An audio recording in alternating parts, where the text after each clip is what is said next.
Hello everyone and welcome to UPSC पे चर्चा with विशाल। जैसे कि आपको पता है कि हमारी लूसेंट की सीरीज चल रही है, जितने भी अपकमिंग एग्जाम है ये जो सीरीज है वो सब में एप्लीकेबल है और इम्पोर्टेंट भी है। तो आज हम अपनी मॉडर्न हिस्ट्री का नेक्स्ट पार्ट करते हैं, जिसमें हम क्वेश्चन नंबर 76 से पढ़ेंगे। और ये हिंदी और इंग्लिश मीडियम दोनों के लिए ही इम्पोर्टेंट है। ऐसा नहीं है कि हिंदी में क्वेश्चन दिख रहे हैं तो इंग्लिश वालों को समझ नहीं आएगा। मेरा खुद का इंग्लिश मीडियम रहा है आज तक, तो मैं इसमें चीजों को इंग्लिश में भी बताता हूँ। तो चलिए, आज थोड़ा सा तबीयत खराब है तो थोड़ा सा आप लोग इग्नोर करिएगा कुछ चीजों को। तो स्टार्ट करते हैं। सॉरी।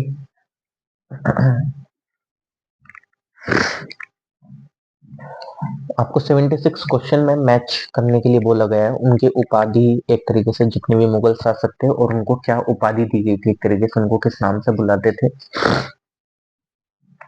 तो मैं इसका सीधा सीधा आंसर आपको बता देता हूँ कि ये जो सारे दिए गए ना, ये एकदम सही मैच है। कि बहादुर शाह फर्स्ट को बोलते थे शाह ए बेखबर, फर्रुखशाह को बोलते थे मुगल वंश का घृणित कायर, मोहम्मद शाह को बोलते थे रंगीला, बहादुर शाह जफर, बहादुर शाह सेकंड को बोलते थे जफर। ओके, नेक्स्ट क्वेश्चन क्या बात करता है कि 1707 ईस्वी में औरंगजेब की मृत्यु के बाद मोहम्मद मुअज्जम किस नाम से मुगल राज सिंहासन पर बैठा। तो इसका आंसर है बी, यानी कि बहादुर शाह फर्स्ट के नाम से बैठा। बहादुर शाह फर्स्ट की मृत्यु के बाद जहांगीर शाह मुगल सिंहासन पर आसीन हुआ। वह किसकी सहायता से सम्राट बना। तो वो किसकी सहायता से बना था, वो बना था जुल्फिकार खां की। नेक्स्ट क्वेश्चन की फर्रुखसियार किसके सहयोग से मुगल बादशाह बना। तो वो जो मुगल बादशाह बना था वो किसकी हेल्प से बना था, एक तरीके से तो वो बना था आपके सैयद बंधु। नेक्स्ट किंग मेकर के रूप में किन्हें जाना जाता है। तो ये है, कौन है, सैयद बंधु। मैं इनके सीधे सीधे आंसर बता रहा हूँ क्योंकि ऐसे क्वेश्चन है जो कि आपको रटे होने चाहिए। इन क्वेश्चन के आंसर ऑप्शन देख के कंफ्यूज ना हो जाए आप, इसलिए। क्योंकि यहाँ कंफ्यूजन तो चल जाएगी लेकिन एग्जाम में कंफ्यूजन नहीं चलेगी। सैयद बंधु ने मराठों के सहयोग से किस मुगल सम्राट के सत्ता सत्ता सत्ताच्युत कर हत्या कर दी। तो वो कौन थे, यानी कि फर्रुखसियार। सैयद बन्नू ने किस को बादशाह बनाने का काम किया, यानी कि किस किस को उन्होंने बादशाह बनाया एक तरीके से। तो फर्रुखसियार, रफी उद्दरजात, रफी उद्दौला, मोहम्मद शाह। तो इसका आंसर है सी, यानी कि चारों को ही बनाया था। सैयद बंधु का पतन किसके समय में हुआ, यानी कि उनका डिक्लाइन जो था वो किस समय में स्टार्ट होना चालू हो गया था, वो मोहम्मद शाह के समय में। किस मुगल बादशाह का मूल नाम रोशन अख्तार था। तो किसका नाम था रोशन अख्तार, वो था मुरहुम्मद शाह रंगीला। अवध, हैदराबाद, भरतपुर, रुहेलखंड एवं फर्रुखाबाद किस मुगल शासक के समय में स्वतंत्र हुए। तो वो हुए थे मोहम्मद शाह रंगीला के समय में। भारत पर आक्रमण करने वाले किस ईरानी शासक को ईरान का नेपोलियन कहा जाता है। तो वो कहा जाता है नादिर शाह को। अहमद शाह अब्दाली के प्रथम आक्रमण के समय मुगल सम्राट कौन था। तो वो थे मुगल सम्राट मोहम्मद शाह रंगीला। क्वेश्चन नंबर 88, तो अहमद शाह अब्दाली ने भारत पर कुल 7 बार आक्रमण किए, जिनमें सर्वाधिक 3 बार आक्रमण किस मुगल शासक के समय में हुए। तो वो हुए थे आपके शाह आलम सेकंड के समय में। किस मुगल शासक का वास्तविक नाम अली गौहर था। तो किसका नाम था अली गौहर, तो वो था शाह आलम सेकंड का। कौन सा मुगल बादशाह, सॉरी,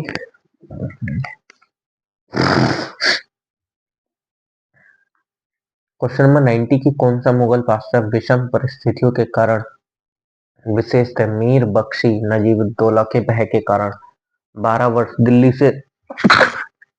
से दूर निर्वासित के रूप में जीवन बिताया और फिर मराठों की सहायता के लिए दिल्ली की राजगद्दी पर पुनर्स्थापित हुआ। तो इस क्वेश्चन का जो आंसर है वो है आपके डी ऑप्शन, यानी कि शाह आलम सेकंड। कि कौन नेक्स्ट क्वेश्चन 91 कि कौन मुगल बादशाह का एक बड़ा शायर भी था जिसके द्वारा अपने आखिरी समय में कहा गया यह शेर विख्यात है कि कितना है बदनसीब जफर के दफन के लिए 2 गज जबी भी न मिली कुए यार में। तो इसका आंसर है डी यानी कि बहादुर शाह सेकंड। अंग्रेजों का पेंशनर बनने वाला प्रथम मुगल बादशाह था तो वो था आपके ए ऑप्शन यानी कि शाह आलम सेकंड।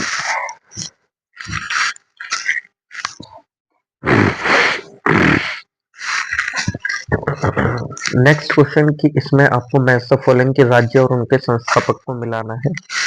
तो यानी कि ये जो है ये एकदम सीधे सीधे डायरेक्टली सही सही मैच है। अगर देखेंगे तो बंगाल 1713 में फाउंड हुआ जो कि मुर्शिद अली जाफर खां इसके संस्थापक बने। फर्रुखाबाद 1714 में मोहम्मद खां बख्श के द्वारा। कर्नाटक 1720 में सादुल्ला खां के द्वारा। और अवध 1722 में मीर मोहम्मद अमीन सऊदुद खां बुरहान मुल्क के द्वारा। ठीक। क्वेश्चन नंबर 94 इसमें भी आपको मैच ऑफ फॉलोइंग करना है तो इसका मैं सीधा आंसर बता देता हूँ कि ये जो है ये भी एकदम सीधा सीधा डायरेक्टली है मतलब सही मैच करके दे रखा है कि हैदराबाद 1724 में किसके द्वारा फाउंड करा गया था। वो थे मीर कमरुद्दीन चिनकिलिस खां निजामुल मुल्क भी कहते हैं। फिर रोहेलखंड 1727 में अली मोहम्मद खान। भरतपुर 1740 बदन सिंह। मैसूर 1761 हैदर अली। क्वेश्चन नंबर 95 किस राज्य के शासक नवाब वजीर कहलाते थे। तो नवाब वजीर कहलाते थे अवध के नवाब। किसने ग्रामीण जाटों को एक सैनिक शक्ति के रूप में संगठित किया तो वो करा था चूड़ामणि यानी कि चूड़ामणि के द्वारा। निम्नलिखित में से किसे जाटों का अफलातून या प्लेटो ऑफ जाट्स एवं जाटों का आदरणीय व विद्वान व्यक्ति या जाट उलिसिस कहा जाता है। तो वो है कौन सूरजमल। मुर्शिद कुली जफर खां को बंगाल 1717 ईस्वी तथा उड़ीसा 1719 ईस्वी की सूबेदारी किस मुगल बादशाह से मिली। तो इसका आंसर है सी यानी कि फर्रुख सियार। किसने मुर्शिदाबाद की स्थापना की तथा उसे ढाका के स्थान पर बंगाल की राजधानी बनाया। तो ये था मुर्शिद कुली जाफर खान। बंगाल के शासक मुर्शिद कुली जाफर खान एवं ब्रिटिश ईस्ट इंडिया कंपनी के बीच विवाद का सर्व प्रमुख कारण था। ये ऑप्शन मुगल बादशाह फर्रुखसियार द्वारा 1717 में जारी फरमान की मुर्शिद अली जाफर खान एवं ब्रिटिश कंपनी द्वारा अलग अलग व्याख्या। डी ऑप्शन अंग्रेजों की मुर्शिद कुली जफर खान पर हमला। सी ऑप्शन कलकत्ता के किलेबंदी। डी ऑप्शन इनमें से कोई नहीं। तो इसका आंसर क्या है ए यानी कि मुगल बादशाह फर्रुखसियार द्वारा 1717 में जारी फरमान की मुर्शिद अली जाफर खान एवं ब्रिटिश कंपनी द्वारा अलग अलग व्याख्या। नेक्स्ट किस मुगल बादशाह ने 1733 ईस्वी में बिहार की सूबेदारी बंगाल के नवाब सिराजुद्दीन को प्रदान की। तो इसका आंसर है सी ऑप्शन यानी कि मोहम्मद शाह रंगीला। बंगाल के किस नवाब ने यूरोपीय लोगों की तुलना मधुमक्खी के छत्ते से की जिसे यदि न छेड़ा जाए तो सब सही शहद देगी और यदि छत्ते के साथ छेड़छाड़ की गई तो मधुमक्खियां काट काट कर प्राण ले सकती थी। इसका जो आंसर है वो है ए ऑप्शन यानी कि अलीवर्दी खान। नेक्स्ट क्वेश्चन अंग्रेजों द्वारा कलकत्ता तथा फ्रांसीसियों द्वारा चंद्रनगर की किलेबंदी सुदृढ़ करने का विरोध करते बंगाल के किस नवाब ने कहा तुम व्यापारी हो तुम्हें किले का क्या करना है मेरे संरक्षण में रहते हुए तुम्हें शत्रुओं का कोई भय नहीं। तो ये कहा था एक तरीके से अगर इसका आंसर देखा जाए अलीवर्दी खां। बंगाल का वह नवाब कौन था जो जनता जनता जानता था कि वह अंग्रेजों के बंगाल की भू से निकाल बाहर कर सकता है किंतु ऐसी स्थिति में उसके ही शब्दों में समुद्र में आग लग जाएगी। तो ये कौन थे। तो ये थे आपके अलीवर्दी खान। नेक्स्ट कि बंगाल के किस नवाब ने अपने उत्तराधिकारी को यह सलाह दी, तीनों अंग्रेज, फ्रांसीसी एवं डच को एक साथ निर्बल करने का विचार मत करना। इन तीनों में अंग्रेज सबसे सशक्त है, पहले उसका अंत करना और अन्य तुमको विशेष कष्ट नहीं देंगे। तो ये कौन थे? अलीवर्दी खान। बंगाल के नवाब अलीवर्दी खान का उत्तराधिकारी कौन हुआ? तो कौन हुआ उत्तराधिकारी? वो हुए थे सिराजुद्दौला। नेक्स्ट क्वेश्चन, बंगाल के नवाब सिराजुद्दौला तथा ब्रिटिश कंपनी के बीच विवाद के कारण थे। अंग्रेजों द्वारा कलकत्ते की किलेबंदी, अंग्रेज द्वारा फ्री पास का दुरुपयोग, भगोड़ों कृष्णा वल्लभ को कलकत्ता में अंग्रेजों द्वारा शरण दे देना। तो इनमें से कौन से स्टेटमेंट सही है? तो इसका जो आंसर है वो है डी, यानी कि तीनों ही स्टेटमेंट सही है। नेक्स्ट क्वेश्चन आपको मैच द फॉलोइंग है, तो मैं इसका सीधा सीधा आंसर बता देता हूँ, यानी कि जो एकदम मतलब सही ये मैच करे गए हैं, यानी कि आपको इंसिडेंट बताया गया और उनकी डेट दे रखी है। जैसे कलकत्ता पर नवाब सिराजुद्दौला द्वारा अधिकार कब हुआ था? 15 से 20 जून 1756 तक। कालकोठरी की त्रासदी 20 जून 1756 में। 1756 में अलीनगर की ट्रीटी 9 फरवरी 1757 में। प्लासी का वॉर 23 जून 1757 में। नेक्स्ट क्वेश्चन, बंगाल के नवाब मीर जाफर ने कठपुतली मुगल बादशाह शाह आलम सेकंड से क्लाइव को साबत जंग यानी कि युद्धों में अनुभव प्राप्त की उपाधि एवं कुछ क्षेत्रों की जमींदारी दिलाई। क्लाइव की जागीर कहलाने वाले उस क्षेत्र की पहचान करें, तो वो कौन सा एरिया था? तो वो था ए, यानी कि 24 परगना, जो कि वेस्ट बंगाल में। नेक्स्ट क्वेश्चन, बंगाल के नवाब मीर कासिम ने मुर्शिदाबाद के स्थान पर मुंगेर को राजधानी बनाया क्योंकि ये ऑप्शन, वह मुर्शिदाबाद के षड्यंत्र में वातावरण तथा कलकत्ता से दूर रहना चाहता था ताकि अंग्रेजों का हस्तक्षेप न हो।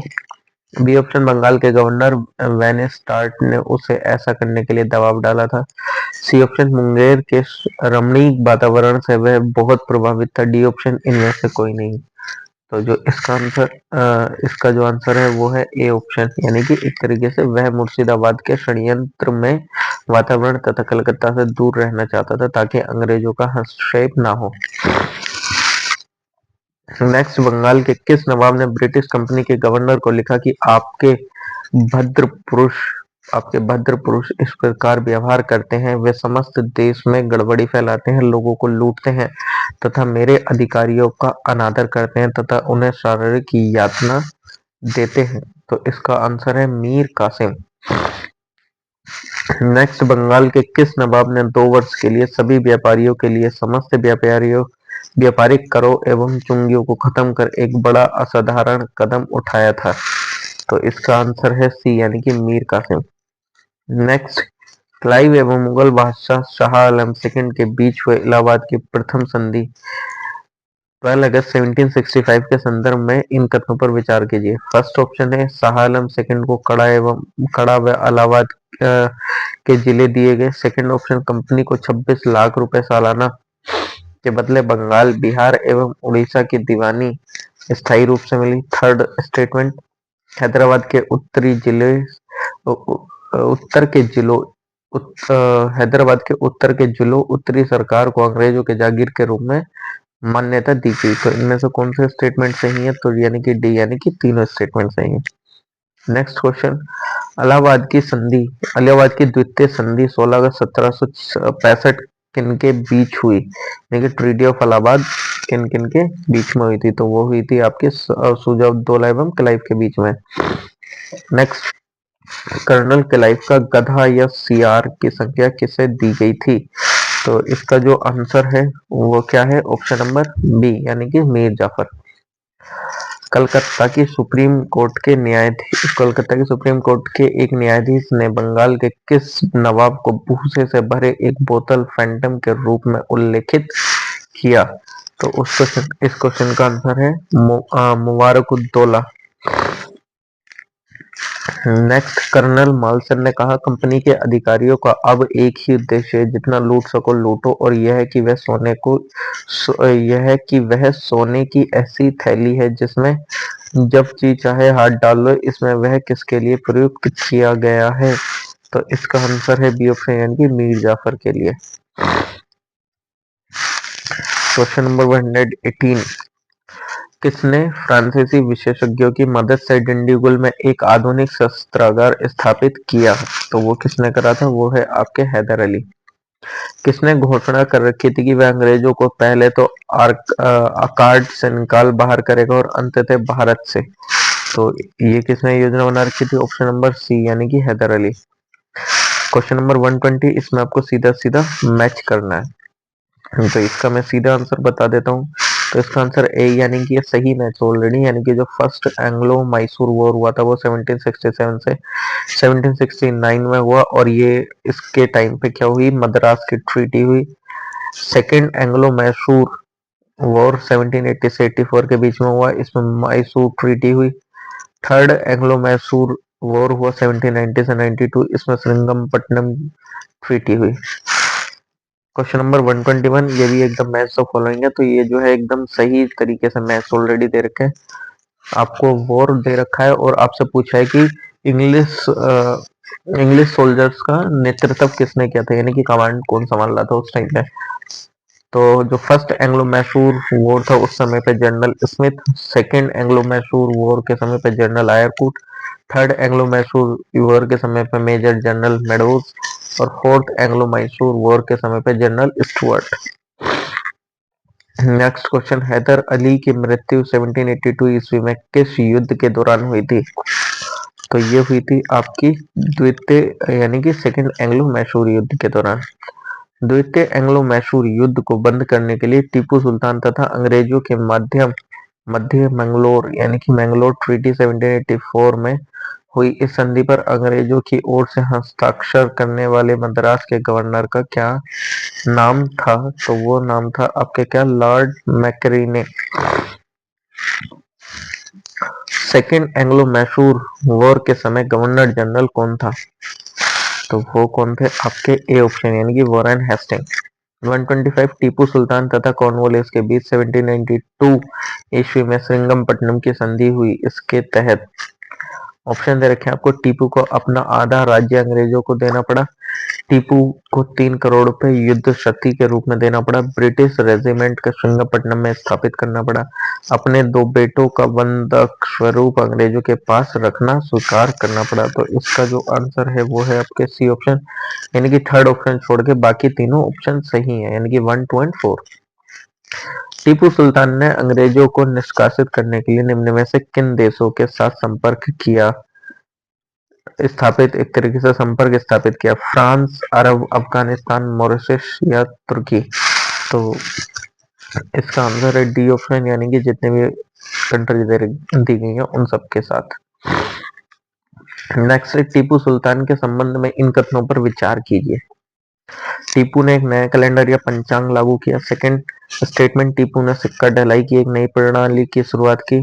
थर्ड स्टेटमेंट, टीपू ने माप तोल के लिए नए पैमाने को अपनाया। या फोर्थ स्टेटमेंट, फ्रांसीसी क्रांति 1789 की सफलता से प्रभावित होकर उसने श्रिंगपट्टनम में जैकोबिन क्लब की स्थापना की, स्वतंत्रता का वृक्ष यानी कि ट्री ऑफ लिबर्टी लगाया तथा अपने को नागरिक टीपू यानी कि सिटीजन टीपू विहित करने लगा। तो इसका जो आंसर है 127 का वो है ऑप्शन नंबर डी, यानी कि ये चारों स्टेटमेंट सही है। नेक्स्ट क्वेश्चन की तृतीय यानी कि थर्ड एंग्लो मैसूर वॉर के दौरान टीपू के विरुद्ध चतुर्पक्षीय संयुक्त मोर्चे में कौन कौन शामिल थे? तो इसका आंसर है ऑप्शन नंबर ए, यानी कि ट्रावणकोर, निजाम, मराठा एवं अंग्रेज, ये सारे शामिल थे।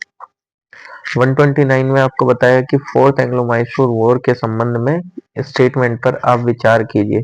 तो कुल मिला के आपको सही बताने हैं इसमें, तो सही का मैं सीधा बता देता हूँ कि सारे सही हैं। जैसे कि इस युद्ध के दौरान टीपू सुल्तान की मृत्यु होगी, इस युद्ध में अंग्रेजों की पूर्ण विजय हुई और मैसूर के अधिकांश प्रदेशों का अंग्रेजी राज्य में विलय कर लिया गया। और वडियार वंश के एक बालक कृष्णराज सेकंड को राजगद्दी पर बैठाकर मैसूर राज्य पर सहायक संधि लाद दी गई।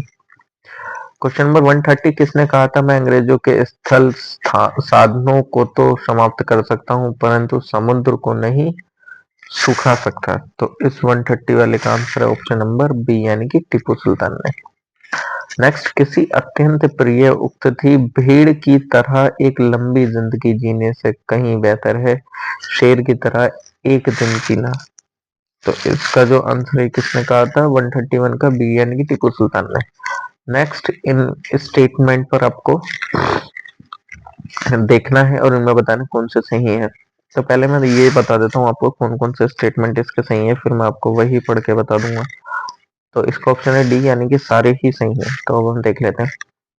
सिखों के फर्स्ट गुरु नानक देव 1469-1538 मुगल बादशाह बाबर के समकालीन थे और उनका जन्म स्थान तलवंडी या नानक ननकाना पाकिस्तान था। सेकंड स्टेटमेंट, सिखों के दूसरे गुरु अंगद देव का मूल नाम लहणा था।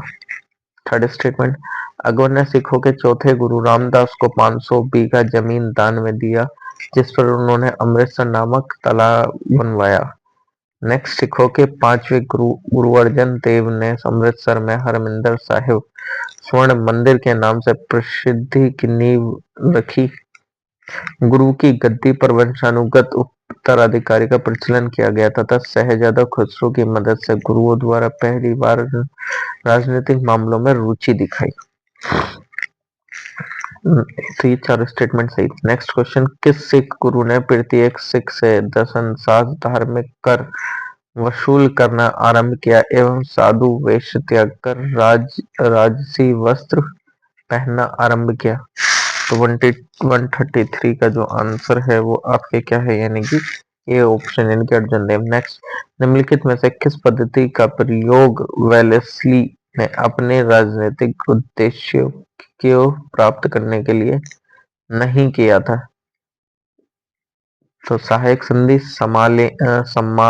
समामेलन, युद्ध या धोखेबाजी? तो इसका आंसर है 134 का डी यानी कि धोखेबाजी। इनमें बताना कौन सा स्टेटमेंट सही है। पहले तो मैं आपको इसका आंसर बता देता हूँ 135 का, फिर सही स्टेटमेंट पढ़ लेंगे। तो ये चारों स्टेटमेंट सही है, देख लेते हैं। सिखों के छठे गुरु सिक्स गुरु हरगोविंद ने अकाल तख्त स्वर्ण मंदिर के विपरीत दिशा में की स्थापना, अमृतसर की किलेबंदी की एवं सिखों की लड़ाकू विमान बनाया। नेक्स्ट स्टेटमेंट, ये जितने भी मैं पढ़ रहा हूँ स्टेटमेंट ये सारे ही सही है। हरगोविंद को अपने जीवन के अंतिम समय कश्मीर की पहाड़ियों में किरतपुर में बिताने पड़े और वहीं उनकी मृत्यु हुई। सिखों के नाइन्थ गुरु तेग बहादुर का मूल नाम त्यागमल था तथा उन्होंने सच्चा पातशाह की उपाधि धारण की थे।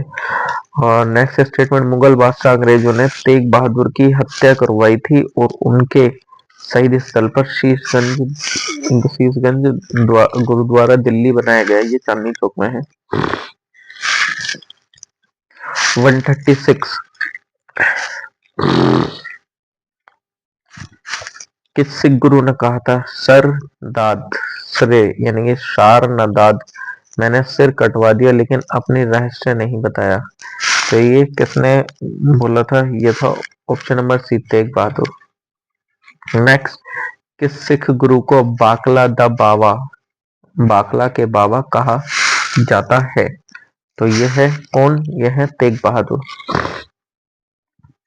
सिखों के 10वें एवं अंतिम गुरु गोविंद सिंह के संबंध में क्या सही है, यानी कि स्टेटमेंट देखें फिर बताना है। पहले मैं इसका सही बता देता हूँ कि चारों स्टेटमेंट सही है, पढ़ लेते हैं। उन्होंने बचपन के 9 वर्ष पटना में बिताए। मखोवल आनंदपुर में उन्हें गुरु निर्वाचित किया गया।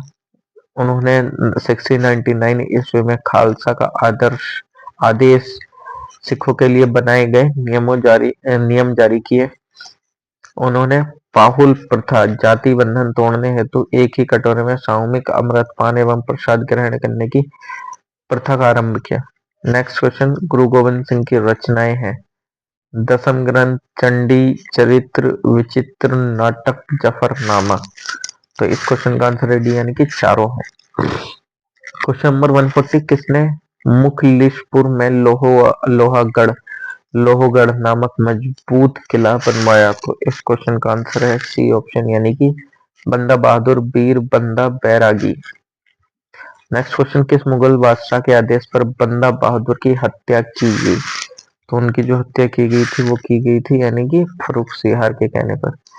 नेक्स्ट क्वेश्चन, सैनिक संगठन खालसा दल की स्थापना किसने की? तो खालसा दल की जो स्थापना है वो की थी आपके कपूर सिंह। नेक्स्ट 143, रणजीत सिंह 1792 से 1839 ने अपने शासनकाल में उनके अनेक विजय युद्ध लड़े। उनके द्वारा विजित रचनाओं विजित सॉरी युद्ध लड़े, उनके द्वारा विजित स्थानों को मतलब क्रोनोलॉजिकली बताना है। लाहौर, अमृतसर, कांगड़ा या कश्मीर। तो इसका आंसर है ए, यानी कि जिस उसमें सीरीज में लिखना है ये एग्जैक्टली वही है उनका क्रोनोलॉजी। नेक्स्ट, रणजीत सिंह ने किस स्थान पर अधिकार करने के बाद महाराजा की उपाधि उपाधि धारण की? महाराजा की जो उपाधि थी वो धारण की। लाहौर। रणजीत सिंह को किस विजय अभियान के फलस्वरूप जमजमा नामक तोप की प्राप्ति हुई? तो इसका आंसर है बी ऑप्शन, यानी कि अमृतसर विजय अभियान। नेक्स्ट क्वेश्चन, रणजीत सिंह ने किस मिसल से लाहौर पंजाब की राजनीतिक राजधानी एवं अमृतसर पंजाब की धार्मिक राजधानी छीने? तो इसका आंसर है ए ऑप्शन, यानी कि भंगी। नेक्स्ट क्वेश्चन, रणजीत सिंह द्वारा की गई संधि जिसमें संधि की गई उनको आपको मैच करना है। तो 147 वाले क्वेश्चन का आंसर क्या है? ए, यानी कि ये जो है वो एकदम सही मैच है ऑलरेडी। कि अमृतसर की जो ट्रीटी थी 1869 में, वो सॉरी अमृतसर की जो ट्रीटी थी 1809 में वो लॉर्ड मिंटो के साथ हुई थी। रोपड़ की संधि 1831 में विलियम बेंटिक के साथ हुई थी। त्रिपक्षीय ट्रीटी 1836 में लॉर्ड ऑकलैंड एवं शाह सूजा के साथ हुई थी। नेक्स्ट क्वेश्चन, की रणजीत सिंह एवं अंग्रेजों के बीच हुए अमृतसर की संधि में किस नदी के दोनों के राज्य क्षेत्रों के बीच की सीमा निर्धारित की गई? तो इस क्वेश्चन का आंसर है ऑप्शन नंबर डी, यानी कि सतलज। रणजीत सिंह ने अपने प्रशासन, विशेषतः सैन्य प्रशासन में विभिन्न विदेशियों की भर्ती किया जिसमें शामिल है बंतुरा, अलार्ड, कोर्ट एवं गार्डनर या एबिटेबल। तो 149 वाले का आंसर है सी, यानी कि ये चारों सही है। पंजाब में सिख राज्यों के जो संस्थापक थे वो थे आपके 150 क्वेश्चन का जो आंसर है वो है आपके डी ऑप्शन, यानी कि Ranjit Singh. First Anglo Sikh war 1845 से 1846 और सेकेंड एंग्लो सिख वॉर 1848 से 1849 के समय पंजाब राज्य का शासक था। तो उस टाइम थे कौन? आपके दिलीप सिंह। नेक्स्ट है मैच द फॉलोइंग। 152 बताने कौन सा सही मैच है? तो ये एकदम एग्जैक्टली सही मैच है। जो ट्रीटी ऑफ लाहौर हुई थी वो 1846 में हुई थी।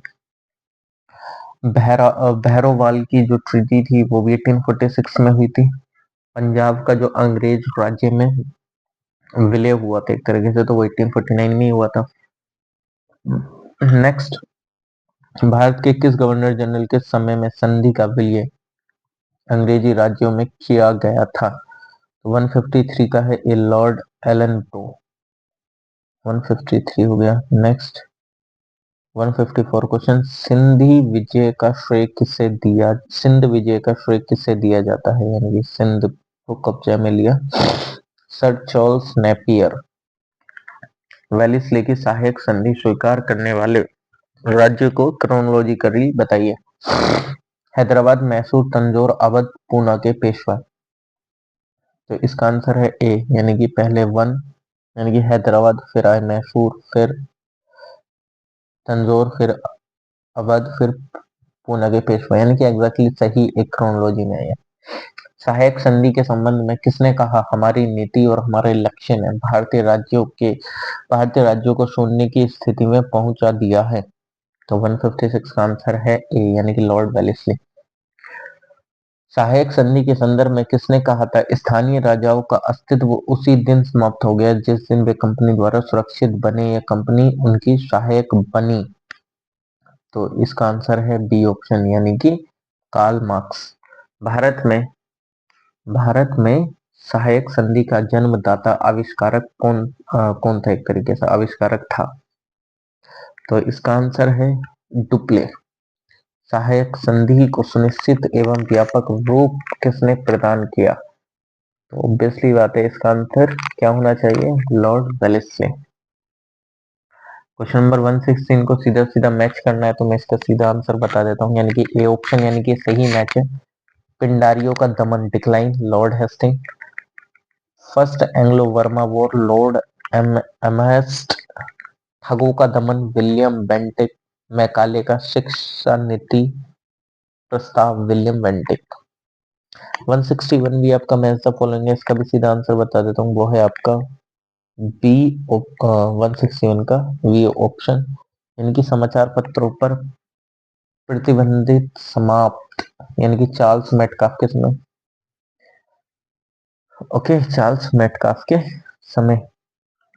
और नेक्स्ट है प्रथम फर्स्ट एंग्लो अफगान वॉर, यानी कि Lord Auckland. First Anglo Sikh war, यानी कि लॉर्ड हार्डिंग।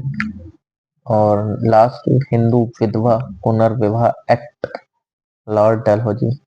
नेक्स्ट क्वेश्चन, गोद प्रथा पर प्रतिबंध लगाने वाला गवर्नर जनरल था, तो वो गवर्नर जनरल कौन था? तो इसका आंसर है बी ऑप्शन, यानी कि लॉर्ड डलहौजी। नेक्स्ट, डलहौजी के जब्ती का सिद्धांत, गोद प्रथा पर प्रतिबंध के शिकार होने वाले राज्यों को क्रोनोलॉजिकली लगाइए। सतारा, संबलपुर, जैतपुर, बागाहट, उदयपुर, झांसी और नागपुर।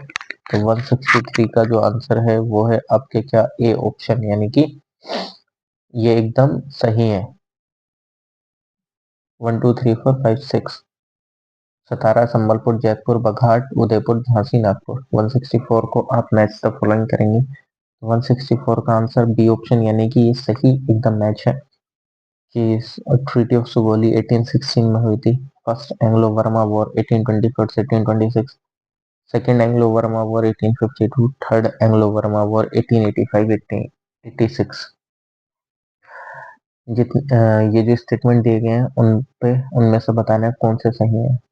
तो पहले मैं इसका आंसर बता देता हूँ, बी ऑप्शन है, यानी कि सिर्फ सेकंड सही है कि विलियम बेंटिक भारत के प्रथम गवर्नर जनरल बने थे। नेक्स्ट क्वेश्चन, पंजाब के राजा रणजीत सिंह की राजधानी कहाँ थी? तो वो थी आपकी लाहौर। इनमें से बताना है आपको, निम्नलिखित में से कौन सा एक दिल्ली में नादिर शाह के सैन्य अभियान की सफलता के लिए संभव कारण नहीं था? 167 का आंसर है डी, यानी कि आक्रमण सेना द्वारा बेहतर सैन्य प्रौद्योगिकी का उपयोग। 168, केरल के राजा मार्तंड वर्मा के बारे में निम्नलिखित में से कौन सा एक सत्य नहीं है, कौन सा एक गलत है? बाकी तीनों सत्य हैं, तो जो गलत है पहले उसको हटा देते हैं, सत्य वाले पढ़ लेंगे जो ट्रू है। तो 168 का डी ऑप्शन गलत है, बाकी सही है कि उसने तरापरण कोर पर शासन किया, उसने सामंतों का दमन किया, उसने मजबूत एवं आधुनिक सेना संगठित की।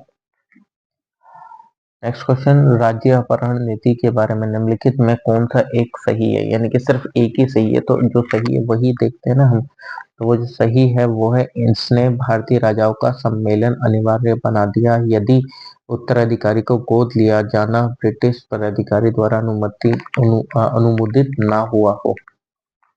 170, प्रथम यानी कि फर्स्ट एंग्लो मैसूर वॉर 1767 1769 के बीच में कौन विजय हुआ? तो इसका जो आंसर है 170 वाले का वो है आपके ऑप्शन नंबर बी, यानी कि हैदर अली। नेक्स्ट, प्लासी वॉर 1757 के समय बंगाल का नवाब कौन था? तो उस टाइम पे जो बंगाल का नवाब था वो था सिराजुद्दौला। तो thank you so much last तक बने रहने के लिए वीडियो में। इस तरीके से आप मेरे साथ जुड़ सकते हैं मेरे सीसेट लाइव बैच में भी, जिसमें कि मैं जूम पर डेली क्लासेस लेता हूँ, और आप लूसेंट के जितने भी अदर सब्जेक्ट है उनकी भी वीडियो देख लीजिएगा, प्लेलिस्ट बनी हुई है। तो थैंक यू सो मच, मिलते हैं नेक्स्ट वीडियो में। Please like, share, comment and subscribe.